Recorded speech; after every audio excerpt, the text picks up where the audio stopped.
নতুন রূপে আসছে আওয়ামী লীগ।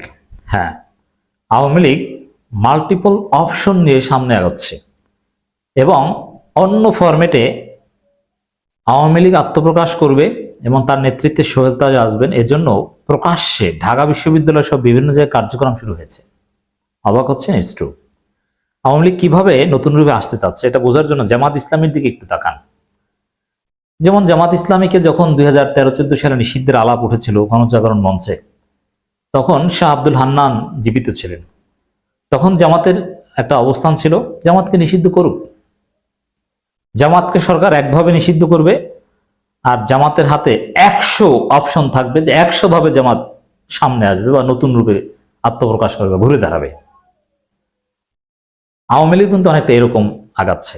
শেখ হাসিনার নেতৃত্বে গুজবের উপর ভিত্তি করে ডোনাল্ড ট্রাম্পকে সামনে রেখে মোদির পরামর্শে শেখ হাসিনার ফোনালাপ ফাঁস করে নানানভাবে আওয়ামী লীগ সংগঠিত হওয়ার চেষ্টা করছে, নাড়াচাড়া দেওয়ার চেষ্টা করছে, পারছে না। কিন্তু আওয়ামী লীগের এই গণহত্যা, অপকর্ম, ফেসিবাদ এগুলোকে ডিনাই করে আবার অন্য সিস্টেমে আওয়ামী লীগ জাতির কাছে ক্ষমা চেয়ে বা আওয়ামী লীগের চিহ্নিত কিছু নেতাদের বহিষ্কার করে ঘুরে দাঁড়াবে, এই অপশনও আছে। যেটাই কাজ হয়, একটা আরেকটার সাথে আলাদাভাবে দেখার সুযোগ নেই। সাপোজ সোহেল তাজদের মাধ্যমে আওয়ামী লীগ কি করাচ্ছে? সোহেল তাজদের কিন্তু আওয়ামী লীগ না, একথা কিন্তু বলছে না। সোহেল তাজদের মাধ্যমে আওয়ামী লীগ, বর্তমান যে আওয়ামী লীগ, এটাকে ডিনাই করে একটা অল্টারনেটিভ ন্যারেটিভস দাঁড় করিয়ে আওয়ামী লীগকে পুনর্বাসনের চেষ্টা করা হচ্ছে। আবার প্রচলিত আওয়ামী লীগ, হাসিনার আওয়ামী লীগকেও নানানভাবে গতিশীল করার চেষ্টা করছে। কারণ এটা যদি সম্ভব না হয় তাহলে সোহেল তাজেরটা পারবে এবং সরকারও সোহেল তাজকে কিছুটা সুযোগ দিবে। কারণ মুজিববাদ, মুক্তিযুদ্ধের যে একমাত্র সবকিছুর কেন্দ্রবিন্দু মুজিবময় আমাদের মুক্তিযুদ্ধ, এর পাল্টা বয়ান তৈরি করতে হলে তাজউদ্দিনকে লাগবে। এই জন্য সরকার, এই যে ডক্টর ইউনূস যে সোহেল তাজকে ফোন দিয়েছিল, মূলত এ কারণেই সোহেল তাজকে বা তাজউদ্দিনদেরকে কিছুটা, তাজউদ্দিন ফ্যামিলিকে কিছুটা সুযোগ দিবে। কিন্তু দিন শেষে তারা কিন্তু আওয়ামী লীগ, রোশনের গোড়া কিন্তু এক জায়গায়। আমাদের এই বিষয়ে সতর্ক থাকতে হবে। আওয়ামী লীগের নেতৃত্ব দিতে যে শর্ত দিলেন সোহেল তাজ, এর মানে কি? শর্ত সাপেক্ষে সোহেল তাজ আওয়ামী লীগের নেতৃত্ব দিতে রাজি। আমি বলেছিলাম না যে সোহেল তাজ বলছেন যে নষ্ট রাজনীতি ফেরার সম্ভাবনা নেই, অমুক তমুক কত কিছু। আমি বলছি যে এই নষ্ট রাজনৈতিক সংস্কৃতি, এটা সমাধান শর্তে বা নানানভাবে সোহেল তাজ ঠিকই আওয়ামী লীগের হাল ধরবেন।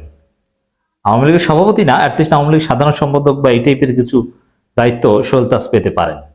এবং এই শেখ পরিবার বা এই প্রচলিত আওয়ামী লীগকে বাদ দিয়ে, কিন্তু ভোট ব্যাংক তো আওয়ামী লীগের লোকজনই, এবং সেই কমিটির, থানা জেলা কমিটির লোকজন, ওয়ার্ড কমিটির লোকজন, এই আওয়ামী লীগের লোকজনই থাকবে। অথবা কেন্দ্রীয় 50 জন 100 জনকে বহিষ্কার করা হবে। অতএব আমাদেরকে কিন্তু সোহেল তাজের আওয়ামী লীগকেও আওয়ামী লীগ হিসেবে ট্রিট করে আমাদেরকে এগোতে হবে, আমাদেরকে সোচ্চার থাকতে হবে। 75 সালেও কিন্তু এই সোহেল তাজের মায় আওয়ামী লীগকে ঘুরিয়ে ফিরিয়ে আবার শেখ হাসিনা হাতে তুলে দিয়েছিল। অতএব সোহেল তাজরা আওয়ামী লীগকে অন্যভাবে পুনর্গঠিত করে, পুনর্বাসন করে জয় বা পুতুলের হাতে তুলে দেবে না, এর কোনো গ্যারান্টি নেই। ছাত্র জনতার গণঅভ্যুত্থানে দেশ ছেড়ে ভারতে পালিয়ে গেছেন আওয়ামী লীগের সভাপতি শেখ হাসিনা। পালিয়ে গেছেন আওয়ামী লীগের টানা 3 বারের সাধারণ সম্পাদক ওবায়দুল কাদের, যুগ্ম সাধারণ সম্পাদক ডক্টর হাসান মাহমুদ, মাহবুবুল আলম হানিফ, আফাম ওয়াহিউদ্দিন নাসিম সহ সম্পাদক পদের নেতারা। এই অবস্থায় নেতৃত্বের সংকটে ভুগছে টানা 15.5 বছরের বেশি ক্ষমতায় থাকা দলটি। 1972 সালে 15 আগস্টের পর আওয়ামী লীগের হাল ধরেছিলেন দেশের প্রথম প্রধানমন্ত্রী তাজউদ্দিন আহমেদের স্ত্রী জোহরা তাজউদ্দিন। বর্তমান প্রেক্ষাপটে তাদের ছেলে তানজিম আহমেদ সোহেল তাজ কি একই কাজ করবেন? কি ভাবছেন তিনি? এ প্রশ্ন উত্তরে ক্ষমতাচ্যুত আওয়ামী লীগকে বেশ কয়েকটা শর্ত দিয়েছেন শেখ হাসিনা সরকারের সাবেক স্বরাষ্ট্র প্রতিমন্ত্রী সোহেল তাজ। এ নিয়ে গত 9 নভেম্বর বিকেলে বাংলা একাডেমির আব্দুল করিম সাহিত্য বিশারদ মিলনায়তনে শতাব্দীর কণ্ঠস্বর তাজউদ্দিন আহমেদ কন্যার চোখে পুত্রের চোখে শীর্ষক আলোচনা সভায় বক্তব্য দেন সোহেল তাজ। এর মানে শর্ত দিয়েছেন। শর্ত দেওয়া মানে কি? শর্ত সাপেক্ষে সোহেল তাজ আওয়ামী লীগের নেতৃত্বে আসছেন। অতএব এটা নিশ্চিত আপনারা ধরে নেন যে সোহেল তাজ আওয়ামী লীগের নেতৃত্বে আসছেন। আর এই জন্য কার্যক্রম শুরু হয়েছে। এই যে শতাব্দীর চোখে তাজউদ্দিন অমুক তমুক, এটাই হচ্ছে আওয়ামী লীগ পুনর্বাসনের একটা বা আওয়ামী লীগ একটা নতুন রূপ, তার কার্যক্রম। অতএব এটাকে এত সহজে আমাদের মেনে নেওয়া উচিত বলে আমি মনে করি না। সোহেল তাজ বলেন, আওয়ামী লীগের দায়িত্ব তখনই নেওয়ার প্রশ্ন আসবে আওয়ামী লীগ সংগঠন হিসেবে যখন আত্মসমালোচনা করবে এবং আত্ম উপলব্ধি করবে। এটা তো আওয়ামী লীগ এখনো বলে যে আমরা আত্মসমালোচনা করি, আত্ম উপলব্ধি, এবং কিছু ভুল যে ছিল এটা সিলেট সিটি কর্পোরেশনের সাবেক মেয়র একটা টক শোতে বলেছেন, হাসান মাহমুদও বলেছেন যে আমাদের ভুল ছিল। অতএব আত্মসমালোচনা আছে, সোহেল তাজের তো কোনো বাধা নেই, শর্ত পূরণ কিন্তু হয়ে গিয়েছে। এবং তাদের কর্মকাণ্ডগুলো স্বীকার করবে, যারা আওয়ামী লীগকে এই পথে নেতৃত্ব দিয়ে ধ্বংসের পথে নিয়ে গেছে তাদেরকে জবাবদিহি করবে। এখন জবাবদিহি করবে কাদের? ওই 40-50 জনকে বহিষ্কার করবে, আর কিছু না।